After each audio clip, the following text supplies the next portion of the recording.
On World News tonight, the shuttle disaster. The space agency speculates that Columbia was doomed when its heat protection failed.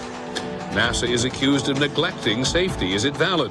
An ABC News investigation. The United States and Iraq. The Secretary of State says he will not have evidence of a smoking gun when he talks to the world on Wednesday. And the link that the school children had with the astronauts who took their science experiments into space. From ABC News World Headquarters in New York, this is World News Tonight with Peter Jennings. Good evening, everyone. There's the most intense investigation going on today into what happened on Saturday to the Space Shuttle Columbia. And there is some second guessing about safety and man in space, which we'll get into. But focus first on primarily what they are talking about. This is one of the heat-resistant tiles, and there were thousands of them all over Columbia and all of the other shuttles, and they are meant to keep the extraordinary heat which is created by the friction caused as they enter the atmosphere away from those inside.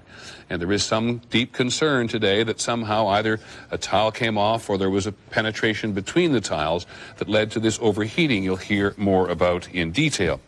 Today, NASA says that this leading theory is that the shuttle was destroyed because the heat-resistant system to protect the 7 astronauts was, as I said, re-entered the atmosphere somehow compromised. Investigators are also focused on a piece of foam insulation that came off the shuttle during liftoff and may have damaged or weakened the protective tiles. It is, at this point, a mystery to us, said Ron Ditmore, who is the manager of the shuttle program, and he went on, we may never get to the root of the problem. We're going to start at Mission Control in Houston, where ABC's Lisa Stark is this evening. And where I must say, at least listening to the briefings today, Lisa, NASA seems very determined to keep us and the public in the loop. Absolutely, Peter. NASA has said they are going to be very open, and so far it appears that they have been very forthcoming about the information they know as they're learning it. As you said, one of the key focuses remains that piece of foam insulation that came off the fuel tank and hit the wing shortly after liftoff. Tonight, NASA said as part of its investigation, it's going to assume that that, in fact, caused the tragedy and then look at everything that happened to the shuttle flight to see if that matches that assumption. NASA now says that the section of foam insulation that broke off the external fuel tank at liftoff and hit the wing measured 20 by 16 inches and weighed just over 2.5 pounds. It happened 80 seconds after liftoff, and the enhanced video from NASA clearly shows the chunk of insulation striking the underside of the wing, where critical heat tiles are located. On day 2 of the flight, a group of NASA engineers began to analyze whether this could have put Columbia in jeopardy.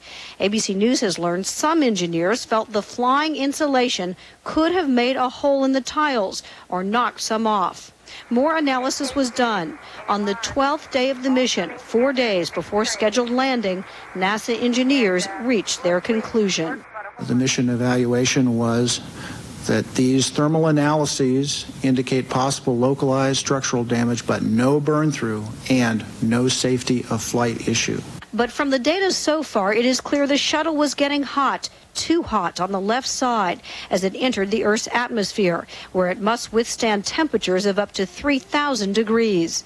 In the minutes before the shuttle was lost, there was an unusual jump in temperature where the left wing connects to the body of the shuttle, and an increase in temperature in the left wheel well. The orbiter was also rolling to the left, indicating drag on the left wing.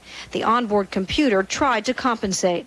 NASA says drag on the left wing could indicate missing or rough tiles. When you have a breach of the thermal protective system, you allow heat to get into the structure, and